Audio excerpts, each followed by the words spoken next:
We started today's recipe by taking some banana slices and lining the bottom of a 9x9 casserole dish with it. Then I took some brownie mix that I'm just preparing as the instructions direct. We put some butter and some cage-free eggs right in there. This is Duncan Hines keto brownie mix. Now you can use regular chocolate brownie mix as well if that's what you prefer. Then I'm going to bring in some chocolate chips. Now these are Lily's caramel chocolate chips. I want to really make this a rich recipe, and I think adding that caramel and chocolate into this would be absolutely fantastic. So now I'm going to take my whisk and get this all mixed together just like we want to get it smooth and creamy and get all those chunks, all that powder mixed in with our liquids. And this is smelling really, really fantastic already as those liquids mix with that rich brownie mix. It's going to be just perfect. Very, very low in sugar, but high in flavor and nice and moist. I can already see it coming together perfectly. Let me try to get all those Lily's caramel chips out of there. All right, awesome. So now we're going to take our brownie mix and we're just going to put it right back on top of those bananas. You want to get it all out of the bowl. We don't want to waste any of that precious, delicious, decadent chocolate mix. So now let's take our spatula. Let's carefully spread the mix over top of those bananas. Just push it down and spread it out. And this is one that my family really, really loves. And I love too, so I thought it'd be good to make for a special occasion. We're off to an awesome start. Now we're gonna go in the oven at 350 degrees for about 24 minutes. Then we're gonna check these out and see how they're baked. Here we go. I'm so excited to see how these turn out.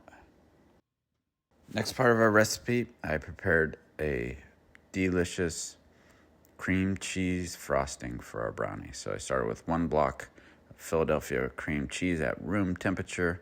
I used 1/3 less fat to try and lower those fat calories a little bit. Then we added in 1 stick of melted butter and 1 1/4 cup of sweetener. You can use sugar if you like. I prefer a non-caloric sweetener, so I used stevia. Tastes great, nice and sweet, and none of those sugar calories. So now we just want to start by mixing this together with a large fork first, and then I'm going to bring in my whisk to finish it off. Get all those clumps out of there. Get this nice and creamy and smooth.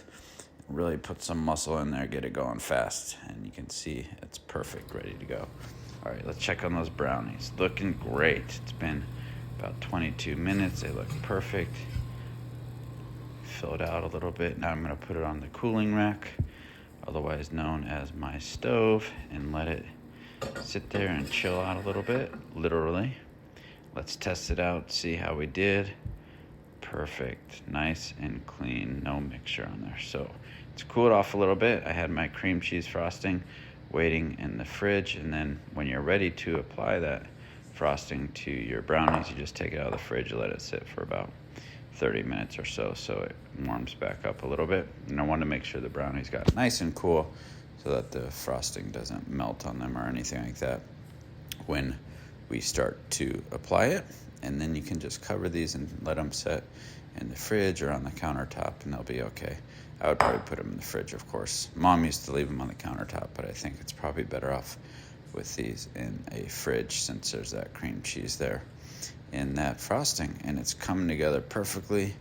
I'm going to keep putting on some more to make sure we get a nice thick layer of that delicious buttery, creamy topping and a little bit of sweetness as well. Now it's all nice and smoothed out. This is going to be fantastic. I think we did a great job with these. And now I just got to get a knife and a plate. Once I put those last few touches on there, and cut some squares. I'm going to go about 9 pieces total here. So we have a good serving size for each brownie. I guess if you wanted monster brownies, you could just do like 4 total out of these, but you think that would be a little bit big? I do. If you think so, let me know. And if there's anything you really appreciate about this, let me know in the comments. Please, I greatly appreciate that. Or you can share the recipe too. That's even more awesome as well, to let your friends see this delicious recipe too. All right, here we go. These smell so fantastic. This is gonna be such a great treat, I think. Let's see what it did.